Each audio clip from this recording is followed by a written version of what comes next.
무대 위에 선 사람을 우리는 습관처럼 가수라고 부릅니다. 하지만 같은 가수 안에도 층위가 있습니다. 음정과 박자를 정확히 맞추는 프로페셔널, 대중의 환호를 이끄는 스타, 자기 색을 선명히 구축한 아티스트, 그리고 마지막으로 자기 세계를 직접 설계하고 만드는 창작자. 이 최상위 단계에 오른 인물을 21세기 한국 대중음악사에서 한 명만 꼽으라면 많은 이가 주저없이 아이유를 떠올릴 겁니다. 흥미로운 건 그 창작자라는 무게감 있는 수식어가 이제 막 20살을 지난 한 트로트 가수에게도 자연스럽게 겹쳐지고 있다는 사실입니다. 제2의 아이유 찬사이자 족쇄가 될 수도 있는 문장이 현역 무대에서 이미 2번의 왕관을 거머쥔 빈예설을 가리키기 시작했습니다. 팬들의 감정 과잉일까요? 아니면 업계의 베테랑들마저 긴장하게 만드는 낌새가 실제로 포착되고 있는 걸까요? 먼저 기준점을 세워봅니다. 아이유의 위대함은 단순히 노래도 하고 곡도 쓰는 사람에 머물지 않습니다. 그는 자신의 나이를 정직하게 기록하고 그때의 시선과 결을 음악 언어로 번역해내며 한 시대의 감수성을 아카이브처럼 축적해왔습니다. 25에 대한 솔직한 일기에서 시작해 지친 마음에게 건네는 짙은 위로에 이르기까지 그가 쌓은 앨범들은 히트곡 모음이 아니라 시기별 내면의 지도입니다. 창작자의 핵심은 바로 이 지적. 자기 서사를 음악으로 설계할 수 있는 능력에 있습니다. 빈예서에게서 같은 계열의 전조를 감지하게 하는 건 그가 이미 노래하는 사람에서 쓰는 사람으로 한 발을 내딛었다는 사실입니다. 한 발라드 프로젝트에서 직접 가사에 참여해 보여준 언어 감각이 대표적이죠. 이별의 후유증을 설명하면서 단순히 마프다, 슬프다를 나열하지 않습니다. 기억이 눌려먹는다는 식의 촉각적 이미지로 아픔을 구체화해 들었던 마음이 아니라 만져지는 상처처럼 느끼게 만듭니다. 또 미워하면 속이라도 편했을까와 같은 역설의 질문을 던져 감정의 물살을 하나로 단순화하지 않습니다. 20살 언저리의 문장이라기엔 낯설 만큼 노련한 심리 통찰. 이건 타고나는 구석이 있어야 가능한 감각입니다. 업계가 바짝 긴장하는 건 감각 하나 때문이 아닙니다. 의지와 구조가 함께 보이기 시작했기 때문입니다. 빈에서는 무대에서 마이크만 잡는 사람이 되기를 원하지 않습니다. 실용음악 커리큘럼을 통해 작곡, 편곡, 미디, 레코딩까지 음악 제작의 전 과정을 체계적으로 익히며 노래하는 주인공을 넘어 연출하는 총괄을 꿈꾸는 티를 냅니다. 데이-W 앞에서 시간의 결을 다듬고 코드 보이싱을 바꾸며 브릿지의 감정 값을 손보는 그 미세한 노동들. 이걸 즐기는 사람은 결국 자급자족이 가능한 창작자로 성장합니다. 가요 생태계에서 좋은 곡의 권력이 대개 프로듀서에게 있었음을 떠올려보면 스스로 곡을 만들고 앨범을 프로듀싱하는 젊은 트로트 스타의 등장은 판도를 흔들기 충분합니다. 이제는 곡을 받는 가수가 아니라 곡을 제안하는 아티스트가 되는 것이죠. 트로트 씬 내부의 지형도 이로 인해 달라질 수밖에 없습니다.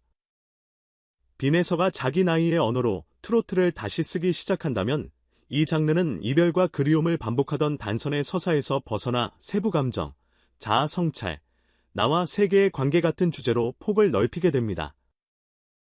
가사 한 줄이 사랑해요, 보고 싶어요에서 끝나지 않고 왜 우리는 사랑할수록 서로의 외로움을 먼저 발견하게 되는가 같은 층위를 품게 되는 순간 트로트는 포크와 인디의 섬세함, 발라드의 호흡, 재즈의 화성 감각까지 흡수하는 컨템포러리 한국 대중가요의 한 축이 됩니다.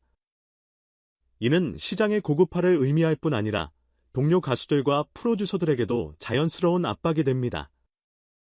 더 잘 써야 하고 더 깊이 있어야 하며 더 진실해야 합니다. 게임 체인저가 한다는 건 바로 이런 종류의 압력입니다. 이제 상상을 조금 더 구체화해보죠. 만약 그의 첫 온전한 자작 EP가 나온다면 어떤 그림이 좋을까요? 타이틀은 20살의 템포를 닮은 미디엄 곡 도입부는 포근한 어쿠스틱 질감으로 시작하지만 사운드의 핵심은 호흡에 둡니다. 라이브에서 바로 재현 가능한 미니멀 편성 대신 가사에는 한 문장씩 정확한 메타포를 빚어넣습니다.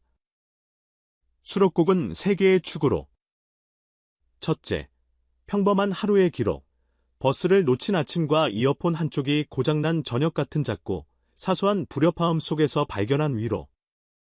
둘째, 가족에 대한 에세이. 효의 미화가 아니라 돌봄의 현실을 적나라하게 쓰되 피로를 사랑과 뒤섞는 성숙한 시선으로. 셋째, 무대 뒤쪽의 침묵. 관객의 환호가 사라진 뒤 남는 소리들. 불 켜진 대기실의 냄새까지 담는 다큐멘트. 이러한 구성은 단지 음악의 다양성만 확보하는 게 아니라 빈에서표 창작 세계의 키워드를 명확히 해줍니다. 일기, 체온, 호흡. 그의 음악을 떠올리면 바로 연상될 단어들입니다. 협업의 전략도 중요합니다. 무작정 거물 이름만 쫓을 필요는 없습니다.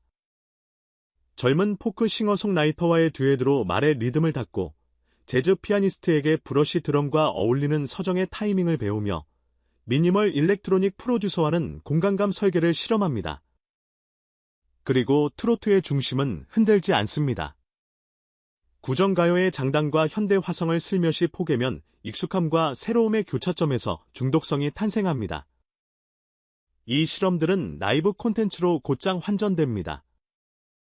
작업실 라이브, 무반주 원테이크 영상, 가사 스케치가 적힌 노트 공개. 창작의 과정 자체를 팬들과 공유하는 시대의 문법을 능숙하게 사용할수록 그는 노래하는 가수에서 함께 만드는 아티스트로 위치가 바뀝니다. 물론 제2의 아이유라는 말은 칭찬이면서도 덧칩니다. 그 말이 허용하는 경로 안으로 스스로를 밀어넣는 순간 그는 남의 트랙 위에서 비교되는 존재가 됩니다. 필요한 건 모방이 아니라 방향입니다.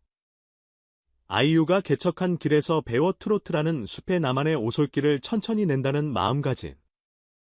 그 길은 생각보다 단단합니다.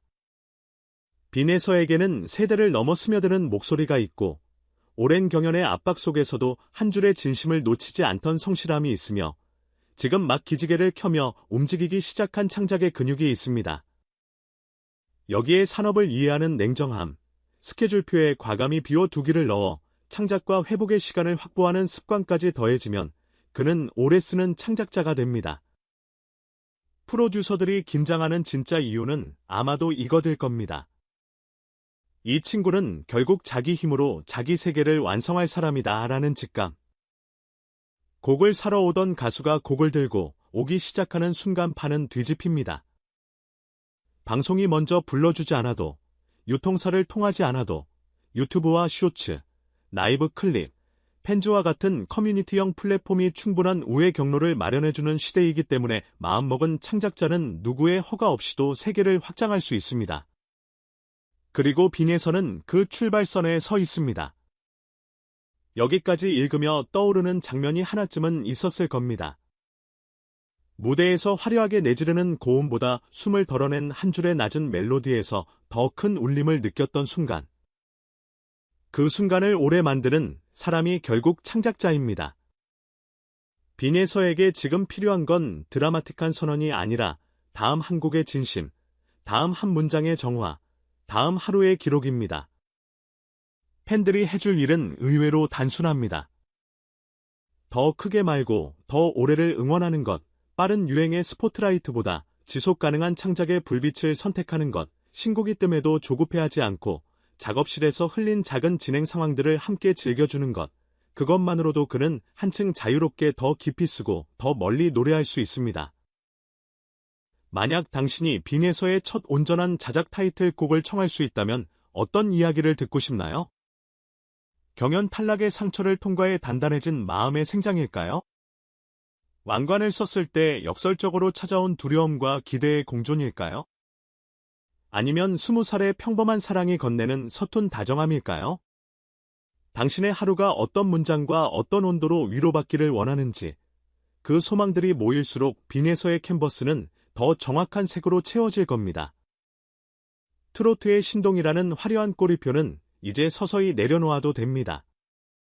남는 건 노래하는 시인 그리고 곧 프로듀싱하는 창작자라는 새로운 호칭일 테니까요.